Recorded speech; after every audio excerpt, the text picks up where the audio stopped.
Salut tout le monde, ce tuto m'a été inspiré par un abonné, Turlin, que je remercie. Une image est un mélange de trois couleurs, rouge, vert et bleu, on appelle ça des couches ou des canaux. Le damier ici représente la transparence dans de nombreux logiciels.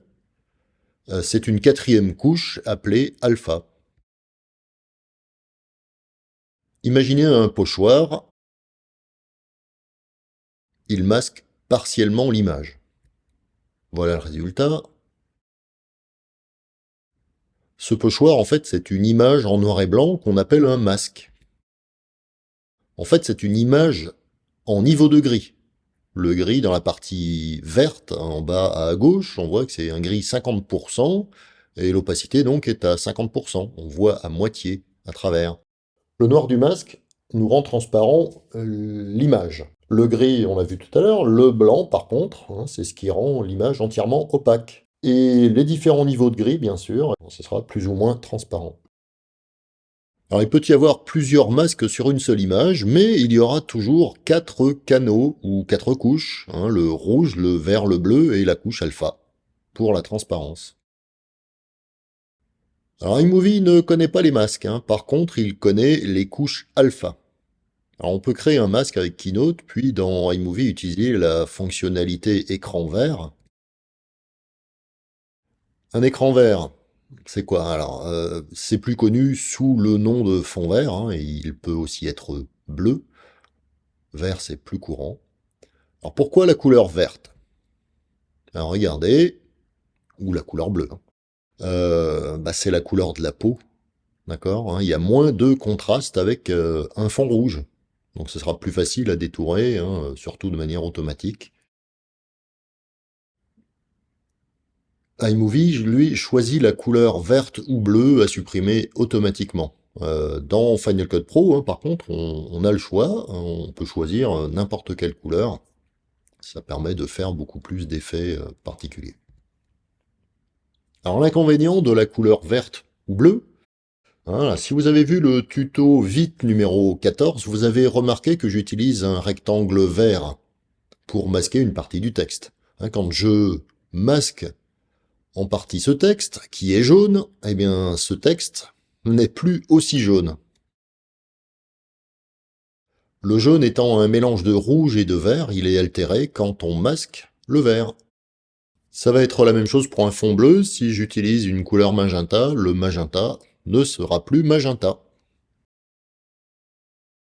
On va maintenant voir deux cas concrets. Ici, la voiture doit apparaître uniquement dans l'écran de télévision. Je vais donc ajouter des masques. J'ai déjà préparé la scène, hein, une télé avec une animation enclume, et ensuite la voiture arrive avec une animation dérive. J'ai choisi des objets dans ce petit menu-là. Voilà à quoi ça ressemble. Alors, je vais commencer par masquer les bords de la télé. J'utilise des rectangles de la couleur de la télé, bleu foncé et gris clair, hein. Je les ai préparés à l'avance pour ce tuto. Voilà. Un petit zoom, hein, pour ajuster au mieux. Voilà, c'est bien. De l'autre côté aussi.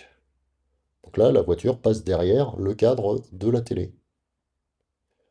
Maintenant, je replace la voiture pour voir l'animation. Ah, voilà, il y a un problème. Ces masques doivent apparaître après l'animation de la télé. Donc je sélectionne les quatre masques. L'effet apparition en entrée, là, c'est l'idéal.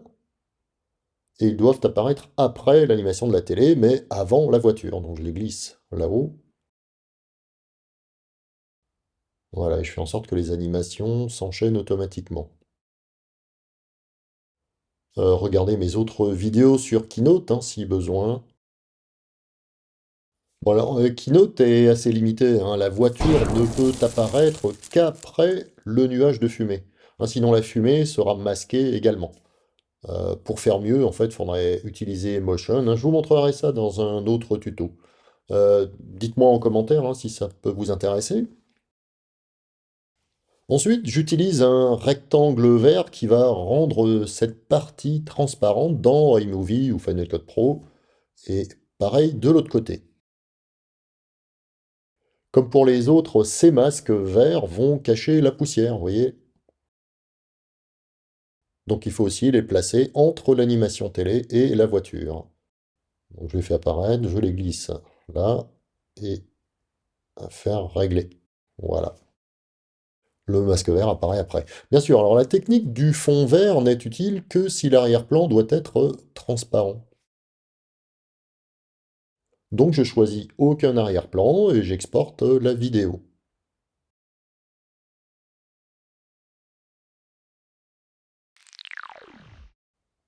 Voilà dans iMovie. J'ai plus qu'à sélectionner l'option écran vert et bleu.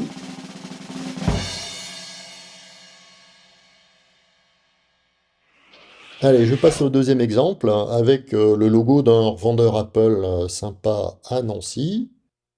Donc déplacement de deux objets. Ce masque vert est donc placé entre le logo et le texte, comme tout à l'heure. Le logo est animé avec une action déplacement vers la gauche. Pareil pour le texte, mais vers la droite. Les deux actions démarrent en même temps avec la même durée. Pas d'arrière-plan, comme tout à l'heure. Ok, c'est bon. J'ai plus qu'à exporter avec arrière-plan transparent et je passe à iMovie. Donc j'ai fait une version avec un masque bleu également, car le texte est vert.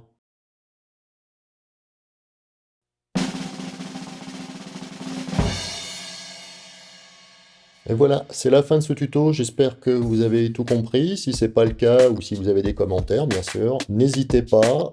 Laissez un petit pouce bleu. Il est pas bleu. Merci beaucoup et à bientôt. Salut!